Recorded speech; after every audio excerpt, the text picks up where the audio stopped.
مبارک مبارک مبارک مبارک مبارک تمہیں یا نبی، علی اور زہرا کی شادی ہوئی۔ سامعین محترم، آج ہمارا عنوان گفتگو ہے مولا امیر المومنین علیہ السلام کی شادی، اور پروردگار نے اس شادی کے لیے خاص اہتمام کیا ہے۔ سب سے پہلے رضوان جنت کو حکم دیا کہ جنت کو خوب سجایا جائے۔ حکم پروردگار سے جنت کو سجایا گیا، تمام ملائکہ نے بہترین لباس زیبتن کیے، غلمان سنورنے لگے، حوران جنت سجنے لگیں، جنت کے تمام گوشے مشک و عنبر سے معطر کیے جا رہے ہیں، علی و فاطمہ کے صدقے میں لولو و مرجان لٹائے جا رہے ہیں، ہر طرف خوشی کا ماحول ہے۔ اسی اثنا میں آواز مشیت آئی۔ علامہ مجلسی علیہ الرحمہ بحار الانوار میں تحریر فرماتے ہیں کہ ادھر خوشی کا ماحول تھا، ادھر آواز پروردگار آئی، اور راحیل نامی فرشتے کو حکم ہوا کہ خطبہ نکاح پڑھے۔ راحیل نامی یہ فرشتہ تمام فرشتوں میں سب سے فصیح و بلیغ فرشتہ تھا، اس سے زیادہ کوئی فصیح و بلیغ نہ تھا۔ اس فرشتے نے حکم خدا سے امیر المومنین کے نکاح کا خطبہ پڑھا، اور ایسا فصیح و بلیغ خطبہ پڑھا کہ عرش کے رہنے والوں نے اس سے پہلے ایسا فصیح و بلیغ خطبہ کبھی نہ سنا تھا۔ ادھر خطبہ تمام ہوا، ادھر پروردگار عالم نے علی و فاطمہ کے نکاح کا صیغہ جاری کر دیا۔ اے سبحان اللہ، کیا عظمت ہے، کیا شان ہے مولا علی اور جناب فاطمہ تو زہرا صلوات اللہ علیہا کی، کہ جن کا نکاح عرش پر خود خدا نے پڑھا ہے۔ ادھر نکاح تمام ہوا، ملائکہ ایک دوسرے کو تہنیت دینے لگے، مبارکباد پیش کرنے لگے۔ اسی اثنا میں پروردگار نے ایک فرشتے کو حکم دیا کہ زمین پر جائیں اور جا کر میرے حبیب کو میرا ایک پیغام سنائے۔ وہ فرشتہ جو حکم خدا سے زمین پر آیا، اس کا نام تھا سرسائیل، مگر وہ محمود کے نام سے مشہور تھا۔ یہ فرشتہ بڑا عظیم فرشتہ تھا اور بڑا عجیب الخلقت بھی تھا۔ علامہ مجلسی علیہ الرحمہ نے بحار الانوار میں بھی اس روایت کو نقل کیا ہے۔ راوی کہتا ہے کہ جو فرشتہ پیغمبر اسلام کی خدمت میں آیا بڑا عجیب الخلقت تھا۔ وَلَهُ، اب روایت چونکہ کافی طویل ہے تو میں اس کے 2-3 فقرے آپ کی سماعتوں کے حوالے کرتا ہوں۔ وَلَهُ 20 رأساً، ایسا فرشتہ تھا کہ جس کے 20 سر تھے۔ وَفِي كُلِّ رَأْسٍ 1000 لسان، اور اس کے ہر سر میں 1000 زبانیں تھیں۔ اللہ اکبر۔ اور وہ فرشتہ 20,000 زبانوں کے ذریعے سے پروردگار کی حمد و ثنا کیا کرتا تھا۔ سبحان اللہ۔ یہ فرشتہ بارگاہ پیغمبر میں آیا، آنے کے بعد اس نے سلام کیا، السلام علیک یا رسول اللہ۔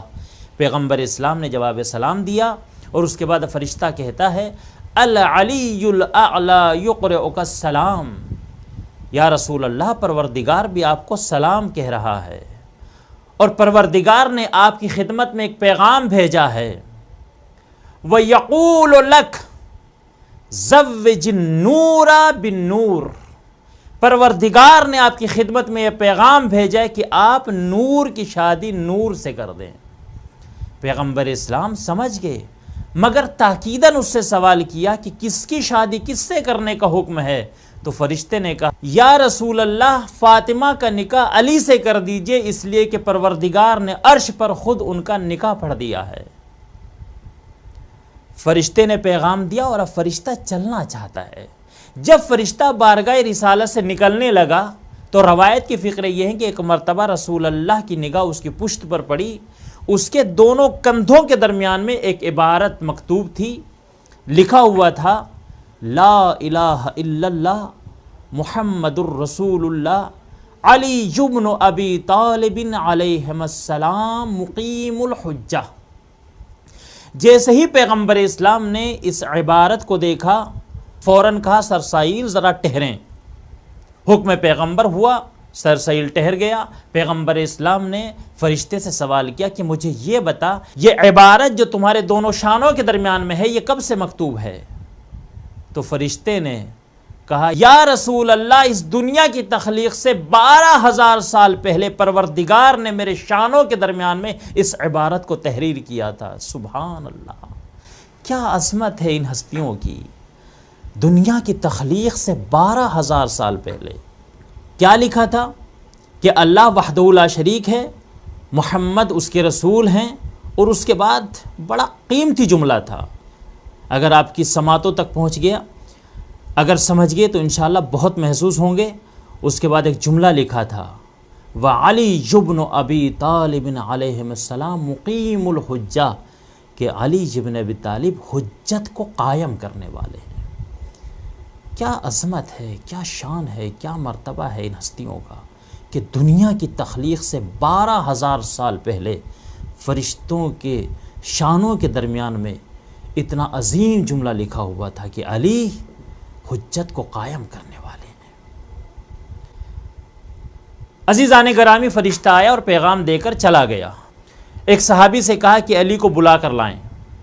صحابی گیا، مولا کائنات سے کہا کہ رسول اللہ آپ کو طلب فرما رہے ہیں۔ مولا کائنات بارگاہ رسالت میں آئے، آنے کے بعد سلام کیا اور نظروں کو جھکا کر بیٹھ گئے۔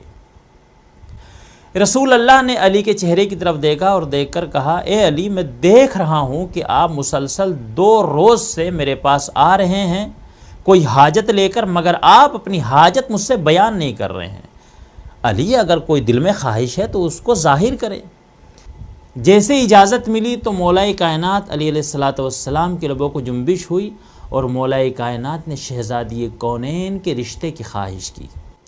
ادھر مولا کائنات کے لبوں سے یہ جملے نکلے، خوشی کی وجہ سے رسول اللہ کا چہرہ کھل اٹھا اور مسکرا کر کہا علی، یہی خوشخبری دینے کے لیے تو میں نے آپ کو یہاں پر بلایا ہے۔ آپ کو مبارک ہو کہ خدا نے فاطمہ کے ساتھ آپ کا نکاح عرش پر پڑھ دیا ہے اور مجھے حکم دیا ہے کہ زمین کے اوپر میں شادی کی تقریب منعقد کروں، لہٰذا آپ جائیے اور جا کر جو شادی کے اخراجات ہیں ان کا انتظام کیجیے۔ مولا کائنات نے دست ادب جوڑ کر عرض کی یا رسول اللہ، میرے پاس تو کچھ بھی نہیں ہے، صرف ایک تلوار ہے، ایک گھوڑا ہے اور ایک زرہ ہے۔ تو رسول اللہ نے کہا اے علی، تلوار اور گھوڑا 2 ایسی چیزیں ہیں جن کی آپ کو ضرورت ہے، لیکن زرہ ایسی ہے کہ جس کی آپ کو ضرورت نہیں ہے، لہٰذا آپ اس کو بیچ دیجئے، چونکہ آپ شیر خدا ہیں اور شیروں کو زرہ کی ضرورت نہیں ہوتی ہے۔ سبحان اللہ۔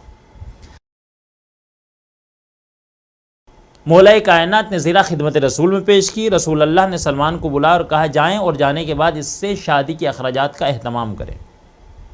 جناب سلمان جو شادی کی ضروریات تھیں ان کو لے کر آئے اور اس کے بعد پیغمبر اسلام اپنی بیٹی حضرت فاطمہ الزہرا صلوات اللہ علیہ کے حجرے میں پہنچے اور جانے کے بعد ان کو پورا قصہ بیان کیا۔ اب یہ کیسے ممکن ہو سکتا تھا کہ شہزادی منع کر دے تھی؟ اس لیے کہ جو راضیہ ہو، جو مرضیہ ہو، جس کی مرضی خدا کی مرضی ہو، اس سے کیسے ممکن تھا کہ وہ حکم خدا کو ٹال دیتی؟ شہزادی نے اپنی رضا کا اظہار کیا۔ پیغمبر اسلام نے مومنین کے مجمع کو بلایا اور مومنین کے مجمع میں رسول اللہ نے علی و فاطمہ کا عقد پڑھا اور اس کے بعد مختصر جہیز دے کر اپنی بیٹی کی رخصتی کی تیاریاں کی۔ عزیزان گرامی، رخصتی کا منظر بہت پیارا اور بہت خوبصورت ہے۔ مورخین نے لکھا کہ جب شہزادی کونین کی سواری ان کے بابا کے گھر سے ان کے شوہر کے گھر کی طرف چلنے لگی تو منظر اتنا پیارا تھا کہ شہزادی ناقے پر سوار تھی اور ناقے کی مہار کو جناب سلمان نے پکڑا ہوا تھا اور سواری کے آگے آگے رسول اللہ خرامہ خرامہ چل رہے تھے۔ سبحان اللہ۔ ناقے کی داہنی طرف جناب جبرائیل تھے اور بائیں طرف جناب میکائیل، اور بنی ہاشم کے تمام جوانوں نے اپنی تلواریں نیاموں سے نکالی ہوئی تھی اور حفاظت کے لیے وہ سواری کے ساتھ ساتھ چل رہے تھے۔ اور اس کے بعد مورخین لکھتے ہیں کہ 70,000 ملائکہ تھے کہ جو ناقے کے پیچھے پیچھے چل رہے تھے اور ان کی زبان پر حمد الہی جاری تھی۔ لا الہ الا اللہ اور نعرہ تکبیر کی صداؤں سے پورے مدینے کی فضائیں گونج رہی تھی، اور اس اہتمام کے ساتھ، اس شان و شوکت کے ساتھ شہزادی کونین مولا کائنات کے گھر تشریف لائیں۔ کتنی مبارک شادی ہے مولا علی اور جناب زہرا صلوات اللہ علیہا کی۔ اسی مبارک شادی کے صدقے میں ہم بارگاہ پروردگار میں ہاتھوں کو اٹھا کر دعا کرتے ہیں کہ پروردگار تجھے واسطہ ہے اس مبارک شادی کا کہ ہماری قوم کے جوان لڑکے اور لڑکیاں جو ابھی تک شادی کے مسائل میں الجھے ہوئے ہیں، پروردگار سب کی مشکلات کو دور فرما اور سب کے لیے بہترین رشتے کا اہتمام فرما۔ اللہم صلی علی محمد و آل محمد۔